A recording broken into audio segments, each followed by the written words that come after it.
Direktur Ekonomi Digital Center of Economics and Law Studies atau Celios, Nailul Huda meminta pemerintah merespon tekanan pelemahan rupiah.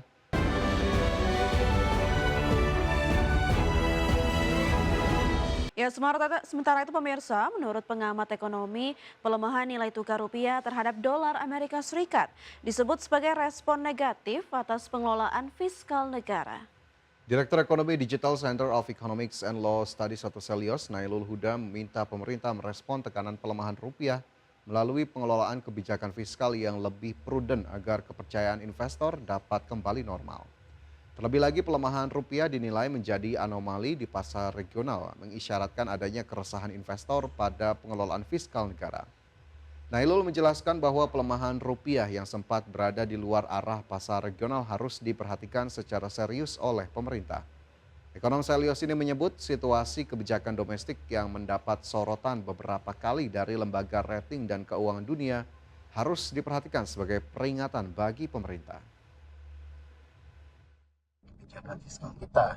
Nah, ini bisa dilihat dari sisi pemerintah harus melakukan realokasi negara, ketatan negara dan sebagainya, sehingga untuk pengelolaan negara kita jauh lebih prudent dan meningkatkan kepercayaan publik dan juga investor terkait dengan perekonomian di domestik kita. Nah, ini yang bisa kita sampaikan. Kalau ini terjadi dan dilakukan oleh pemerintah, saya rasa sebenarnya dari sisi investor akan melihat ataupun mengembalikan. Menteri Keuangan Purbaya Yudi Sadewa menilai nilai tukar rupiah yang menyentuh level 18.000 per dolar Amerika masih dalam kendali Bank Indonesia. Purbaya memastikan pemerintah belum berencana menggelar rapat dadakan Komite Stabilitas Sistem Keuangan KSSK di luar rapat berkala untuk merespons pergerakan kurs yang kian tertekan menghadapi dolar Amerika Serikat. Purbaya meyakini BI dapat terus mempertahankan stabilitas nilai tukar rupiah terhadap dolar Amerika. Nanti Anda ngeliat saya panik. Enggak. Pada dasarnya BI masih menjalankan kebijakan dengan baik dan semuanya masih di bawah kendali mereka. Saya serahkan rupiah ke mereka. Kalangan pengusaha meminta pemerintah dan Bank Indonesia kompak dalam menjaga nilai tukar rupiah. Analis kebijakan ekonomi Apindo menyebut pelemahan rupiah akan memberi dua dampak besar pada dunia usaha apabila dibiarkan dalam tren pelemahan. Dunia usaha diperkirakan akan semakin terpukul akibat pelemahan nilai tukar rupiah yang telah menyentuh 18.000 per dolar. Menurut analis kebijakan ekonomi Asosiasi Pengusaha Indonesia atau Apindo, Ajib Hamdani, terdapat dua dampak besar pelemahan rupiah yang akan menekan dua usaha saat ini, yakni naiknya harga pokok produksi yang akan membebani kos perusahaan dan pada akhirnya membebani masyarakat lewat harga barang yang lebih mahal. Selain itu, naiknya beban utang usaha, terlebih jika utang berbentuk dolar. Dua dampak tersebut diperkirakan akan menekan dunia usaha saat ini. Tentunya ini akan mendorong adanya peningkatan harga pokok produksinya. Karena termasuk manufaktur, UMKM yang bahan bakunya membutuhkan impor, tentunya hal ini akan mendongkrak biaya produksinya. Ketika biaya produksinya naik, tentunya ini akan mendorong namanya cost push inflation, akan mendorong harga jualnya di tingkat eceran akan naik, dan ini tentunya akan mengurangi daya beli masyarakat. Hal kedua adalah akan adanya penambahan dan tekanan terhadap arus kas, terutama terhadap perusahaan-perusahaan yang mempunyai utang dalam bentuk US dollar.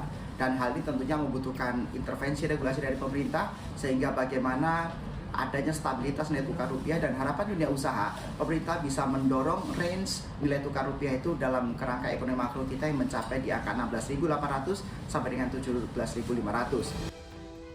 Dengan nilai tukar rupiah yang semakin melemah, daya saing usaha diperkirakan akan semakin turun. Situasi ekonomi diperkirakan akan semakin tertekan jika pemerintah dan bank sentral tidak menekan pelemahan rupiah. Jakarta, Raharjo Patmo, IDX Channel. Pemirsa, Iran melancarkan serangan ke wilayah Kuwait dan menewaskan satu orang pada Rabu kemarin. Ya, serangan tersebut diklaim sebagai balasan atas gempuran terhadap Pulau Qassim di Selat Hormuz. Serangan udara Iran ke Kuwait pada Rabu kemarin menewaskan satu orang dan melukai 63 lainnya. Korps Garda Revolusi Islam Iran atau IRGC menyerang pangkalan-pangkalan militer Amerika Serikat di Kuwait dan Bahrain sebagai pembalasan atas gempuran terhadap Pulau Qassim di Selat Hormuz. Namun serangan rudal balistik dan drone Iran juga menghantam Bandara Internasional Kuwait sehingga menimbulkan kerusakan parah pada gedung terminal penumpang. Serangan Iran juga merusak fasilitas penting termasuk kantor misi diplomatik. Juru bicara Kementerian Kesehatan Kuwait Abdullah Al-Sanad mengatakan 63 orang terluka dalam serangan tersebut, termasuk 7 orang yang menjalani operasi darurat besar. Pasca peristiwa tersebut, Direktorat Jenderal Penerbangan Sipil Kuwait pada Rabu waktu setempat telah mengumumkan pembukaan kembali seluruh penerbangan Kuwait Airways melalui Terminal 4 di Bandar Udara Internasional Kuwait. Dalam sebuah pernyataan yang diunggah di platform media sosial, Direktorat Jenderal Penerbangan Sipil Kuwait menyampaikan keputusan itu diambil menyusul inspeksi lapangan dan evaluasi teknis ekstensif yang dilaksanakan oleh tim khusus dan otoritas terkait untuk memverifikasi kesiapan operasional terminal tersebut dan kemampuannya untuk melayani penerbangan dan penumpang dengan aman. Berbagai sumber IDX Channel. Ya, putaran keempat perundingan gencatan senjata antara Israel dan Lebanon menyepakati pembaruan gencatan senjata yang memungkinkan militer Lebanon memegang kendali teritorial yang eksklusif. Perundingan tersebut juga membahas kerangka kerjasama keamanan yang mencakup pembubaran kelompok bersenjata. Lebanon dan Israel sepakat untuk memperbarui gencatan senjata dan membentuk zona percontohan yang memberikan angkatan bersenjata Lebanon kendali teritorial eksklusif. Keputusan tersebut merupakan hasil dari perundingan bersama yang telah memasuki putaran keempat dan dimediasi oleh Amerika Serikat. Pernyataan itu juga membuktikan langkah-langkah gencatan senjata terbaru antara Lebanon dan Israel akan memungkinkan kemajuan menuju perjanjian perdamaian dan keamanan yang komprehensif. Selain itu, kedua belah pihak juga sepakat untuk melanjutkan perundingan melalui jalur politik dan keamanan pada 22 Juni mendatang, dengan tujuan mencapai kesepakatan yang komprehensif. Kedua negara juga menegaskan kembali bahwa mereka tidak memiliki niat untuk bermusuhan satu sama lain dan membahas kerangka kerja keamanan yang mencakup pembubaran kelompok bersenjata di luar kendali negara, serta pencegahan kemunculan kembali kelompok bersenjata. Pernyataan bersama tersebut juga mengutuk serangan Iran terhadap negara-negara di kawasan Teluk, serta aktivitas Iran yang merusak stabilitas politik di seluruh Timur Tengah, baik melalui dukungan terhadap proksi dan semua tindakan agresi lainnya. Berbagai sumber IDX Channel.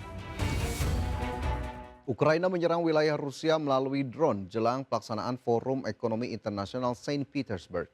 Presiden Ukraina Volodymyr Zelensky mengklaim serangan ini merupakan bagian dari upaya melumpuhkan ekonomi perang Rusia.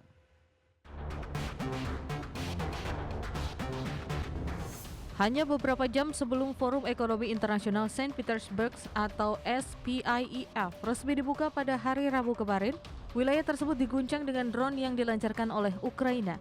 Ledakan ini menjadi pengingat keras akan perang yang masih berkecamuk tepat saat Kremlin bersiap menyambut delegasi internasional di kampung halaman Presiden Vladimir Putin.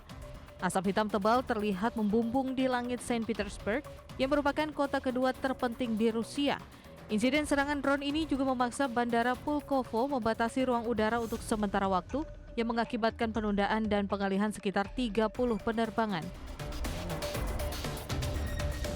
Gubernur Saint Petersburg Alexander Bedglov mengkonfirmasi terjadinya serangan terhadap objek infrastruktur di 3 distrik.